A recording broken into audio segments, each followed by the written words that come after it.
Your imagination won't even finish the sentence before betrayal is already behind you, wearing the smile of someone you love.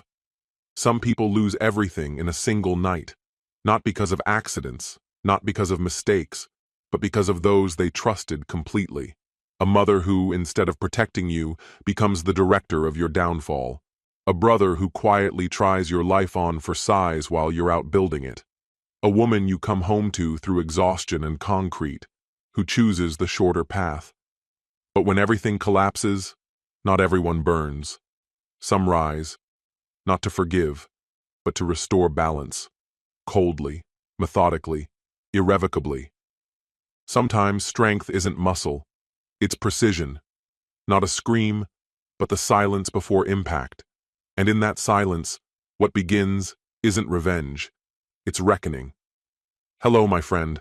I'm so glad you stopped by my channel. If it's your first time here, don't forget to subscribe and like this video, as every like truly inspires me. Please tell me which city and country you watch this video from. Now, let's get started.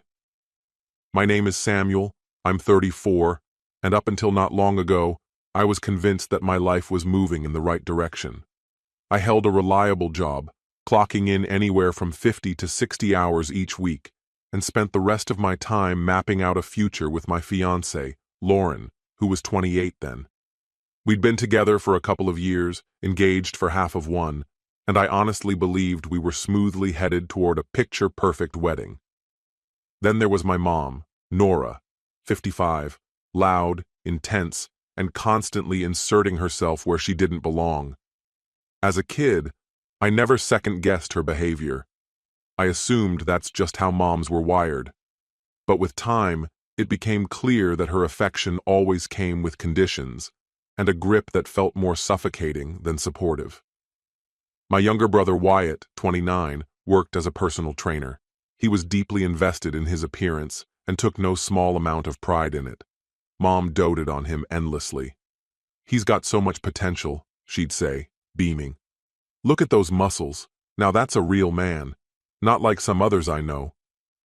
She'd always laugh as if she were joking, but something in her tone made me wonder if she actually meant every word. Over time, her little digs began to eat away at me. While she praised Wyatt's physical strength, she'd slip in backhanded comments about me being, just like your father, married to his job, always absent.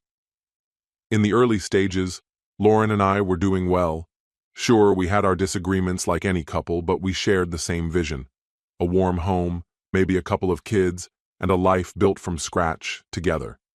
She worked as a teacher's aide, gentle, soft-spoken, and sweet. She'd even doodle tiny hearts on the corners of her lesson plans. Things didn't feel off until Mom began making odd remarks in front of Lauren, usually about Wyatt. I remember one particular evening, maybe 2 months before everything fell apart, we were all gathered for dinner. Out of nowhere, Mom turned to Lauren and spoke like I wasn't even sitting at the table. "Wyatt's been hitting the gym hard these days," she said, swirling her wine. "Have you noticed those arms? He looks like a sculpture from ancient Greece, and he's always there when someone needs a hand. Sometimes, a woman just needs that kind of strength in her life." Lauren offered a polite, unsure smile and said, "Yeah, I guess he's in good shape." I shot Mom a look. Could we not discuss Wyatt's body during dinner? She gave a casual shrug, her lips curling into a smug grin. "I'm just pointing out the obvious, sweetheart. No need to get defensive." It seemed like nothing at the time, but that moment stuck with me. It was the first time I realized Mom was subtly shifting Lauren's attention, redirecting it away from me and toward my brother. Soon after, work became even more demanding. I lead a small construction crew, and we were slammed with back-to-back major projects. I'd leave before sunrise and return long after dark. Lauren and I barely crossed paths, grabbing quick dinners together or maybe lounging around on the occasional lazy Sunday. But I started to notice changes in her. She seemed distracted, distant. Her phone kept lighting up with messages, and each time, she'd give this small, unreadable smile. "Just chatting with a friend from work," she'd say whenever I asked. "Don't go all jealous on me." I'm not jealous, I'd respond. It just feels like you're glued to that phone lately. She'd casually angle the screen away and mutter, "It's nothing, just wedding stuff stressing me out." That was the first time a quiet doubt settled in. Still, I let it go. I chalked it up to wedding nerves. Meanwhile, Mom was getting bolder. Her passive jabs turned into outright manipulation, especially when she got Lauren alone, at gatherings, or when they were working on the wedding. Even my dad, who spent most of his life nodding along with whatever Mom says, tried to offer me a quiet warning. "You know how your mother is," he said, brushing his thinning hair back. "She means well, she just has strong opinions." Strong barely scratched the surface. She wanted control over everything: how I dressed, how I budgeted, how much time I spent at work. And through it all, Wyatt remained her ideal son, her paragon of manhood. After visits with Mom, Lauren would come home tense and withdrawn. She'd avoid eye contact, chew on her lip, and often vanish into the bedroom for hours to watch shows or sit alone. I didn't push her. Maybe I should have. But I kept telling myself all couples hit rough spots. Then came the day everything crumbled. I finished early at work, a rare occurrence, and thought I'd drop by Mom's house. She and Lauren were supposed to be going over some last-minute wedding details. I pulled into the driveway, my truck rattling as usual, and headed to the door. One of the windows in the living room was cracked open, and I heard voices inside. Mom's voice rang out, clear and sharp. "Lauren, Samuel's just like his father. He'll always put work before you. He won't be there when it matters. You need someone dependable, someone who sees you. Honestly, Wyatt's that man." My chest tightened. I froze in place. Then I heard Lauren respond, her voice barely above a whisper. "I know Samuel works hard. It's just, sometimes I feel alone, Nora. And yeah, Wyatt sent me a few messages, but I swear it's not—" Mom cut her off. "You don't have to feel guilty, darling. Wyatt's exactly what you've been missing. Let's stop pretending Samuel can give you the kind of passion or attention you need. I'm only telling you this because I care. I've seen the way he's drifted." She kept going, relentless. "He's always gone. Wyatt's right here. That's the kind of man you need. The kind you deserve." I stood there, paralyzed. It felt like the air had been sucked out of my lungs. My own mother, my mother, was pushing my fiancé into the arms of my brother. Fury surged through me like a wildfire, scorching every thought in its path. I wanted nothing more than to storm in, to unleash everything burning inside me. But I held back. I needed more proof, more clarity. Then Lauren said something else, and it hit me square in the chest. "He doesn't say much, but it's nice having someone to talk to about the little things," she said. "Wyatt thinks I seem a little isolated sometimes." That was the final blow. I walked into the room, tension coiled in every step. The moment they saw me, my mother's expression shifted into that fake brunch smile she used for neighbors, tight and empty. Lauren looked like she'd seen a ghost. "So this is what planning a wedding looks like," I muttered, low and bitter. Mom rose to her feet like she was about to deliver some grand monologue, her posture stiff with purpose. "Somebody had to be up front with her, Samuel," she said coolly. "You're barely around. Wyatt can offer her the kind of support you won't." My throat clenched, the words clawing their way up. "Do you hear yourself?" I asked, my voice rough. "You honestly believe that's okay?" I took a step forward. "You're really sitting here, pushing my fiancé toward my brother, and acting like that's normal?" Lauren stepped in fast, panicked, eyes darting. "Samuel, I didn't mean, this wasn't—" "Nora's been putting things in my head," she added quickly. "But it was just conversations. Just messages, I swear. Nothing else." I locked onto her eyes, voice cold as stone. "Let me see." She blinked. "What?" "Your phone," I repeated, unsteady but unwavering. "If it's innocent, show me your texts with Wyatt." Her grip on the phone tightened. That was all I needed to see. Mom interjected sharply, her tone slicing the air. You have no right to demand her phone. That's controlling behavior. Wyatt respects women. He knows how to treat them. He has boundaries. Boundaries. The word echoed like a joke. This was the same woman who used to read Dad's emails like she was checking the weather. I didn't answer. I just turned and walked out, shaking all over. Lauren followed me into the driveway, crying, words tumbling out in fragments. I didn't mean it. Your mom got in my head. She said I should delete his number. It didn't mean anything. But the damage was done. She'd revealed everything. How easily she let my brother become an option, guided by my mother as if it were some twisted strategy. Back at the house, my phone showed 6 missed calls from Wyatt. One text. We need to talk, bro. I let out a short, humorless laugh. Then came Mom's call. I didn't answer.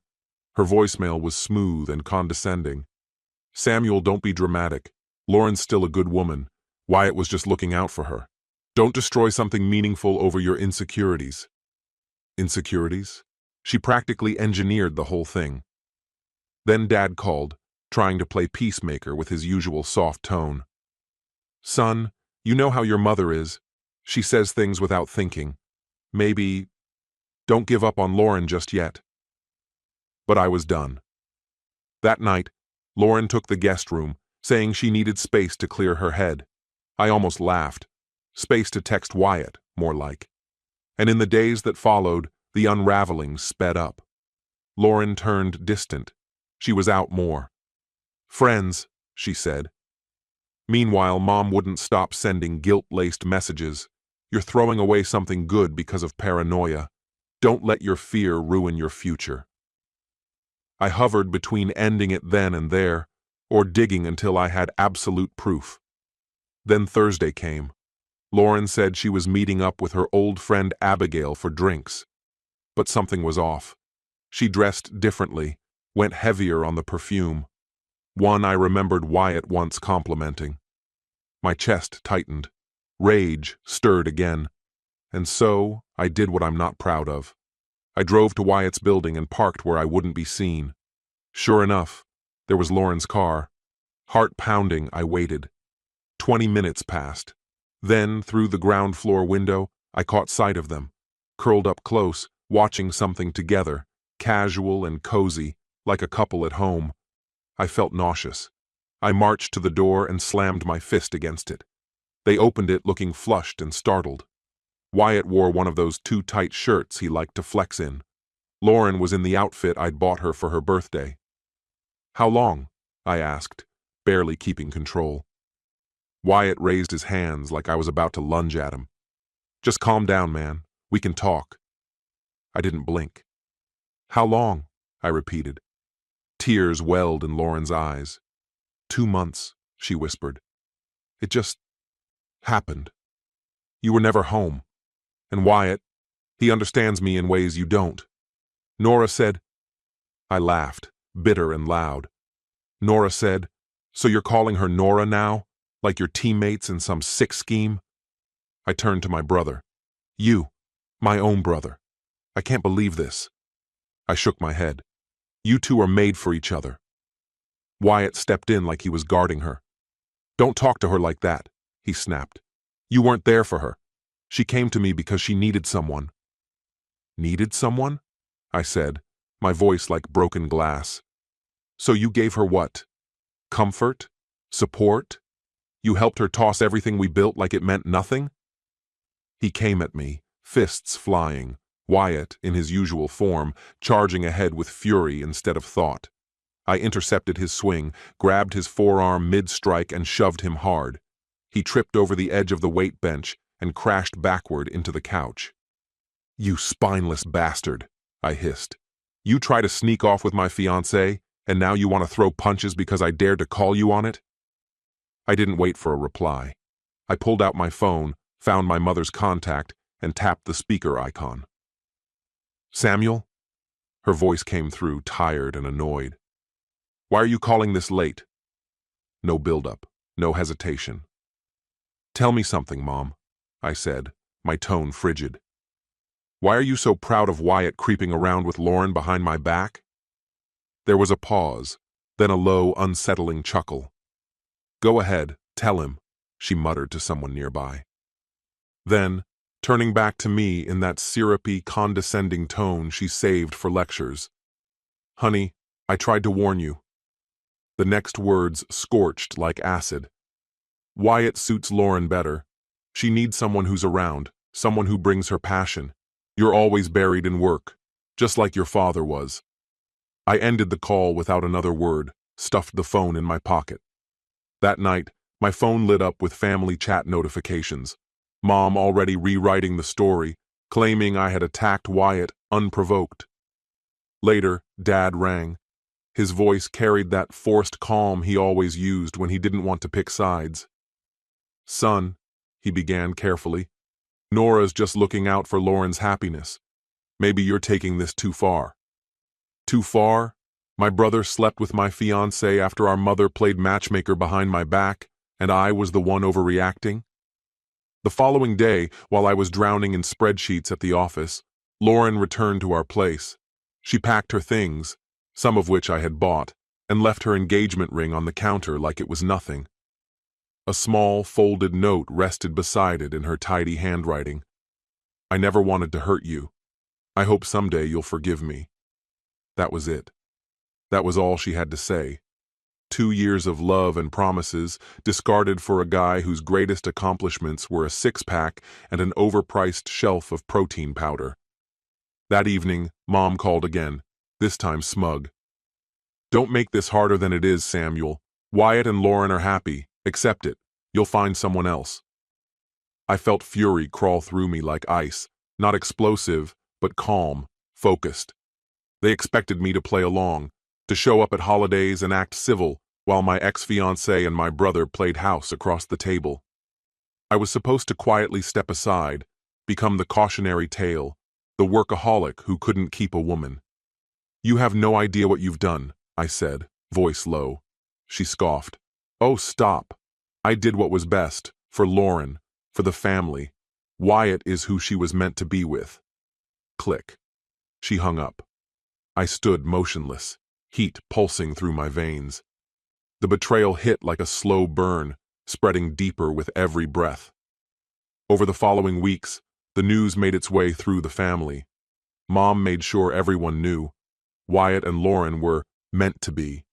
She threw dinner parties, praised their connection, and acted like none of it was remotely shameful. Dad, true to form, said nothing. He faded into the background, neutral as always. But my sister, living halfway across the country, called, outraged. She told me her couch was open if I needed a place to escape. I don't know how to even begin to handle this, I admitted. They're flaunting it. Wyatt texts me like we're still friends. Lauren's posting cryptic crap about following your truth. And Mom? She practically cheers them on. She didn't hesitate. You can't fix this, but that doesn't mean you have to let it slide. Do what you need to do. Her words stuck. That's when the guilt died, and the heartache with it. What remained was sharper, colder. A new version of myself began to take shape, one that wouldn't roll over. I got to work. Wyatt had a fitness brand online, selling programs, shakes, supplements, always bragging about his grind and how self-made he was. But my friend Philip had a different perspective. He's cutting corners, Philip told me. I've seen him repackage expired powder in his garage. The smell's rancid. That lit a fire in me. Finally, an opening. I began collecting receipts, screenshots from his socials boasting about under-the-table sales, posts in private forums hyping dodgy exclusive blends, tax evasion hints all over the place. And then I turned my focus to Mom. Nora loved her image. Top-tier real estate agent, always flaunting her awards. But I noticed something fishy. Reviews from accounts with weird names, no profile pictures, barely any activity. Fake reviews, sock puppets. I didn't act yet. Just documented, sorted, built the file.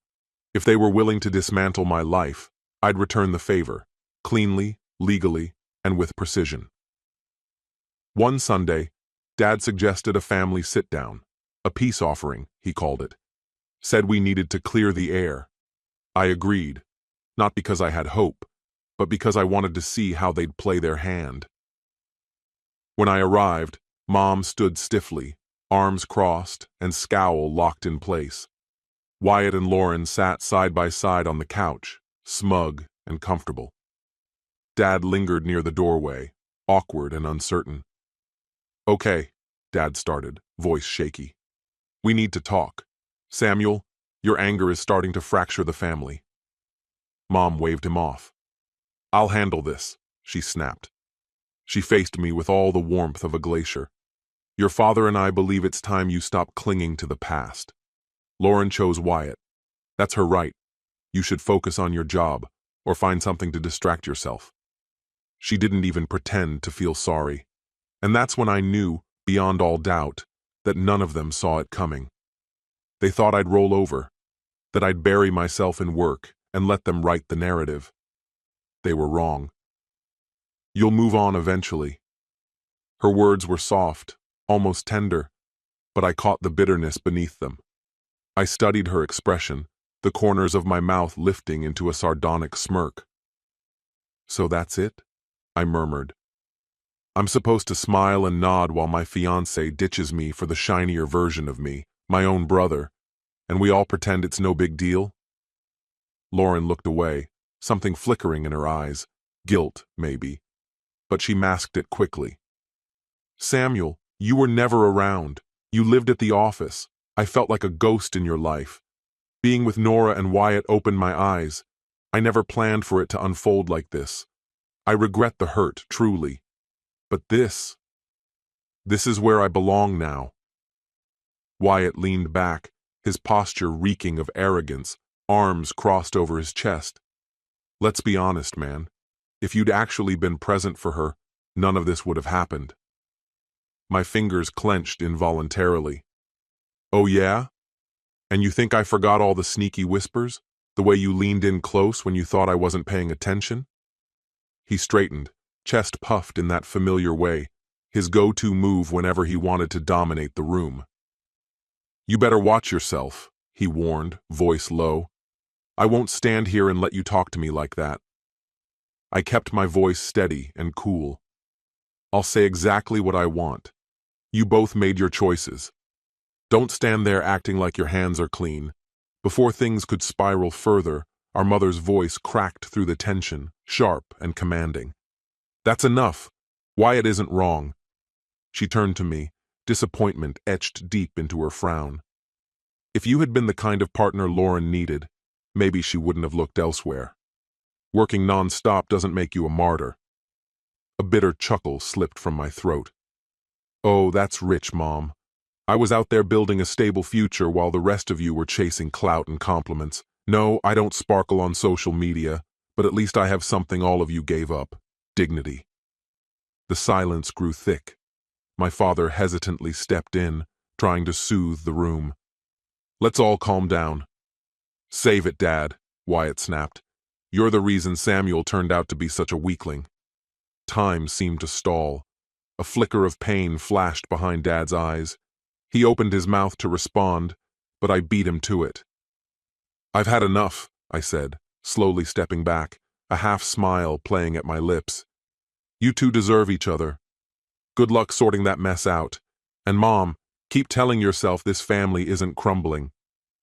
Before Wyatt could spit more venom or try something physical, I turned and walked away. Dad called after me, but I didn't pause.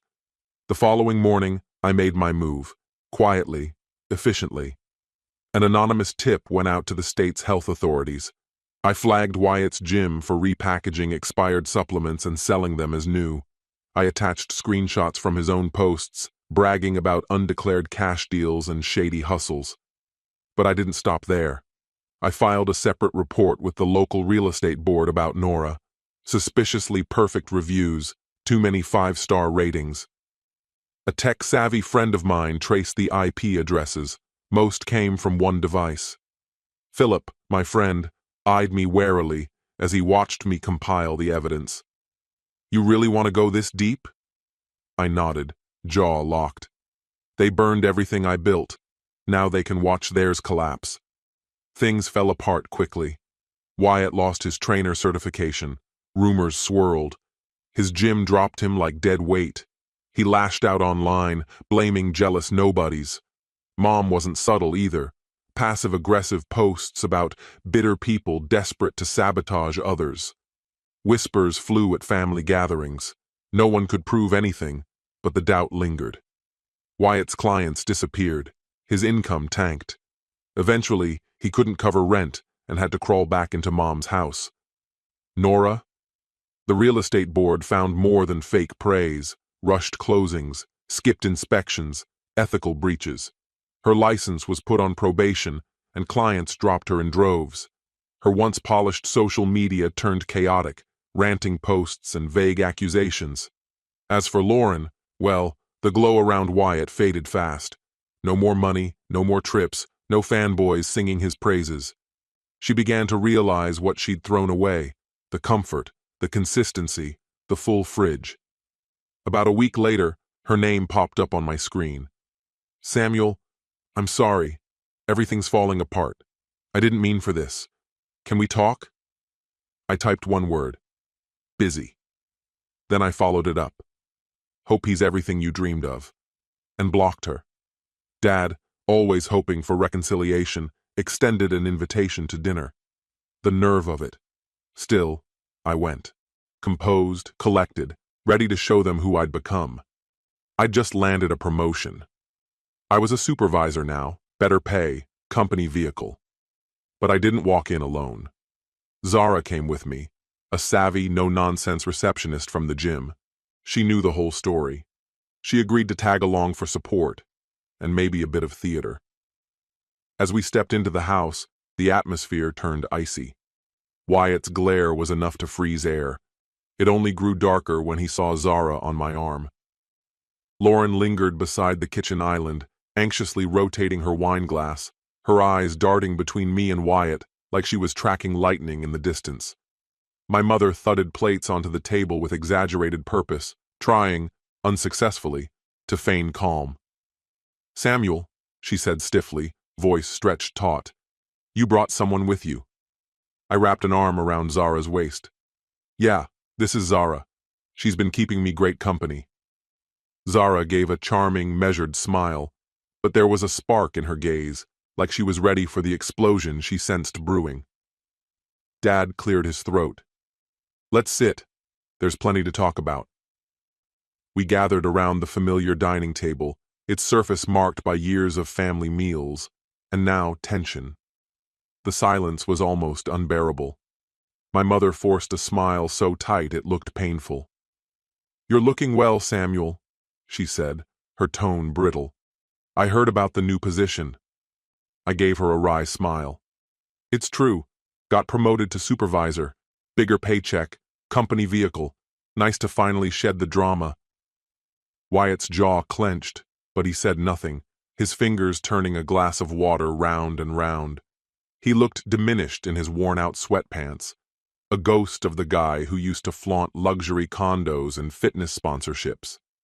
Lauren offered me a tentative glance. That's really great, she mumbled. Zara jumped in smoothly. He earned it. Works harder than anyone I know. Funny how some people only recognize worth after they've already lost it. The air turned colder. After a pause long enough to feel deliberate, my mother pivoted to Wyatt. And, how's the job search? Any leads? He let out a dark laugh. Not exactly. My license is suspended for 2 years, thanks to a backstabber. His eyes locked onto mine. Know anything about that, brother? I raised an eyebrow. You think I've got time to monitor your shady side gigs? I'm too busy building a real future. He slammed his hand on the table, making the silverware jump. You wreck my name and act innocent? You're such a fake. I know you tipped them off about the supplements. I met his fury with calm precision. If your business was above board, there'd have been nothing to expose. Don't blame the messenger. That's enough, Mom barked. Both of you, stop. You're still family. Then, turning toward me, she snapped, "Samuel, apologize.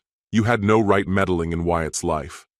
I laughed once, dry and sharp. "Meddling? Like when you accidentally introduced my fiancé to your favorite son? Consider this karma." Lauren's voice shook. "Samuel, I didn't mean for that to happen. I felt so alone. And Wyatt—" Zara cut her off, voice cool and firm. "Spare us the guilt trip, Lauren. You made your move. Now own it." That shattered whatever control Wyatt had left. He lunged across the table, knocking over a glass. Zara gasped and pulled back. I shot to my feet, ready. His punch missed me completely as he stumbled, his momentum sending him crashing forward. My dad tried to catch him but was too slow. Wyatt's face smashed into the edge of the coffee table with a sickening crunch. Blood poured from his nose. "You maniac!" my mother screamed, pointing at me. "Look at what you've done!" I stepped back, stunned. "Me? He attacked me, remember?" Dad's face turned crimson, veins bulging in his temples. "That's it. I'm done. Everyone out." He gestured sharply.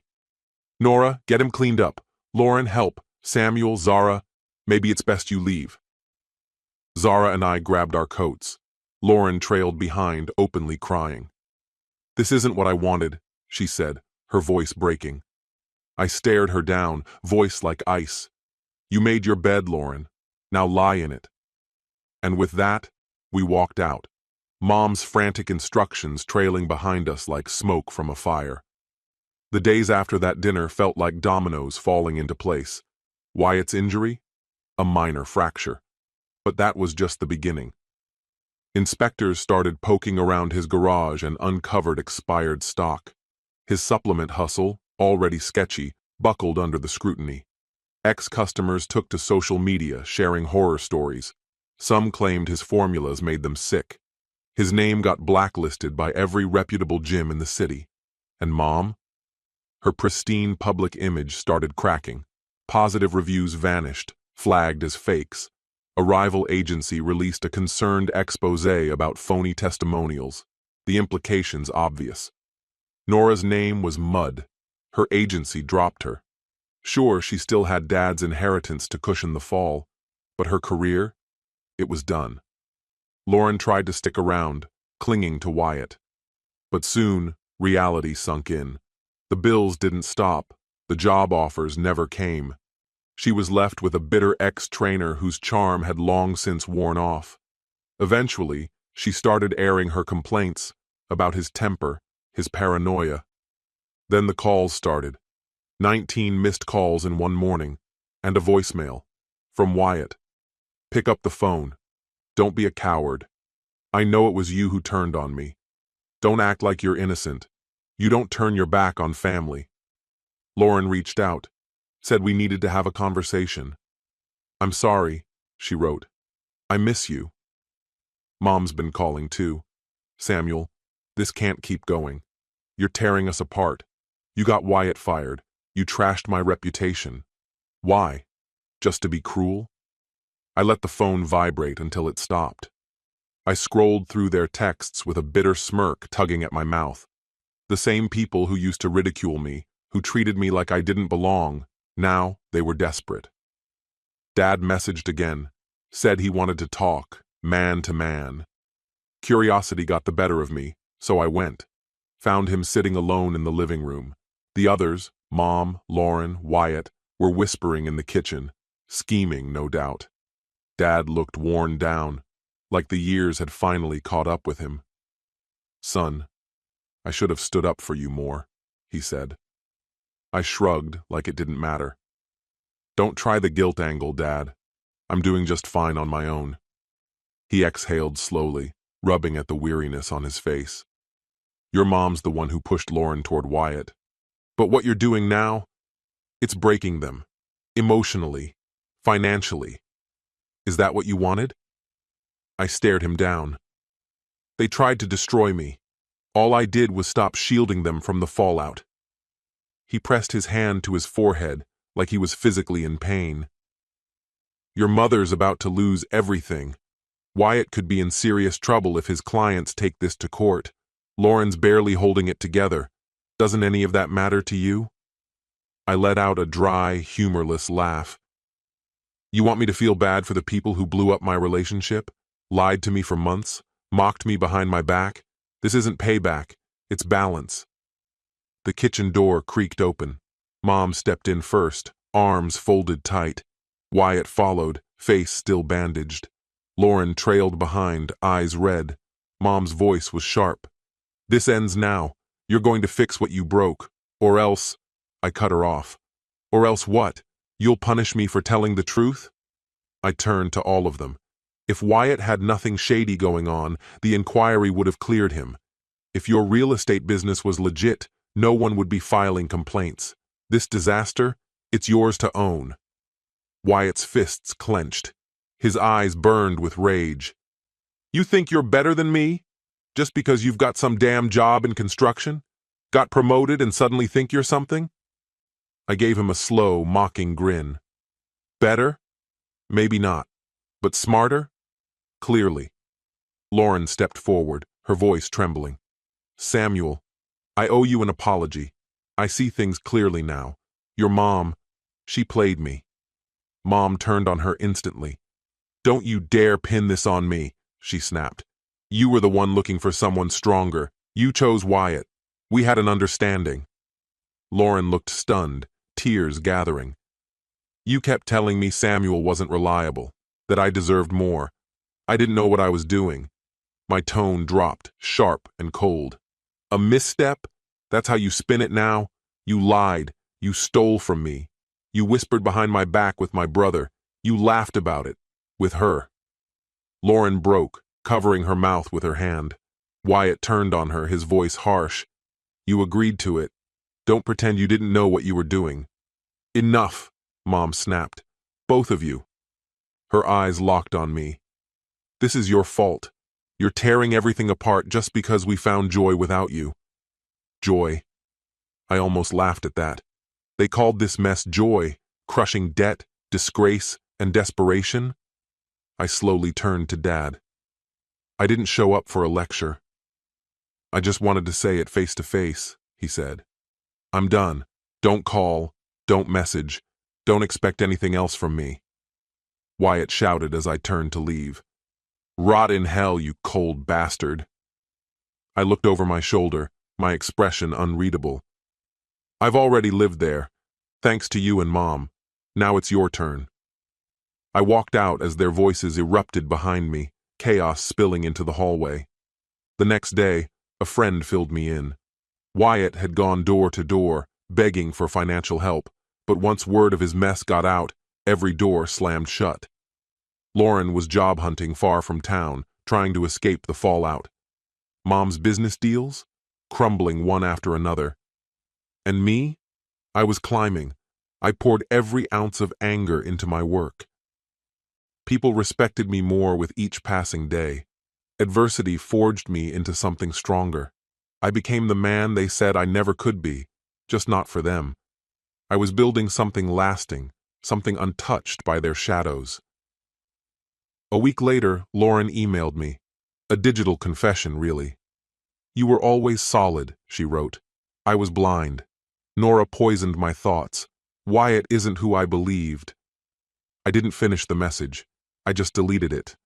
Some might call me the villain here. Let them. Maybe they had a point. I confronted them with facts and truth, staying within the lines of the law. But let's be real. Vengeance was the fire that kept me going. I didn't just want to expose them. I wanted to watch them fall, and I did. Does that make me the villain of this story? Maybe it does. But how else was I supposed to respond after my own mother handed my fiancé to my brother like it was some kind of perverse gift? Wyatt took something that never belonged to him. Lauren gave up her morals for the illusion of a man with more power. So sure, I leaned into the role they handed me. I became the monster in their narrative, and seeing their world, built on lies and manipulation, collapse, that was justice I could live with. They wanted strength, I said to Philip one night, beer bottle in hand. So I showed them what strength really looks like. He chuckled and clinked his drink against mine. Sometimes the sweetest revenge is letting them self-destruct, he replied. It's been months since I made my final move. Wyatt? He's out of the fitness game for good. No clients, no gym, and a 2-year ban from personal training. My mother's real estate empire? Crumbling fast. Her broker dropped her. The office shut down after a failed inspection, and now the lawsuits are piling up. As for Lauren, she vanished from the internet entirely, probably running from the rumors she knows are coming. Even my dad's starting to open his eyes. He pulled me aside the other day, said he's seriously considering leaving her. He didn't say much, just that being around Nora feels like drowning. I almost felt sorry for him, but that's his battle, not mine. I walked away from that apartment. Too many ghosts lived in those walls. The new place? It's bigger. Finally enough space for a proper office. The promotion came through, and I've been seeing Zara, the front desk girl at the gym who can't stand guys like Wyatt. She's not flawless, but she's real. That's more than enough for me right now.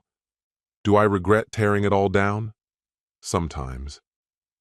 But then I remember walking in on Lauren in Wyatt's bed, or the sound of my mother laughing while justifying their betrayal.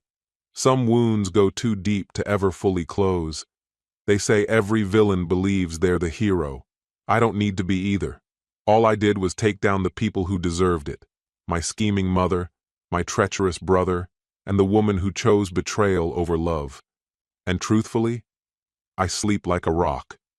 They wanted a strong man. Well, they got one, just not the version they expected. This story has come to an end. What's your opinion? Share it in the comments, my friend. And if you liked this story, check out other exciting videos on my channel. I'll say goodbye until the next video. See you!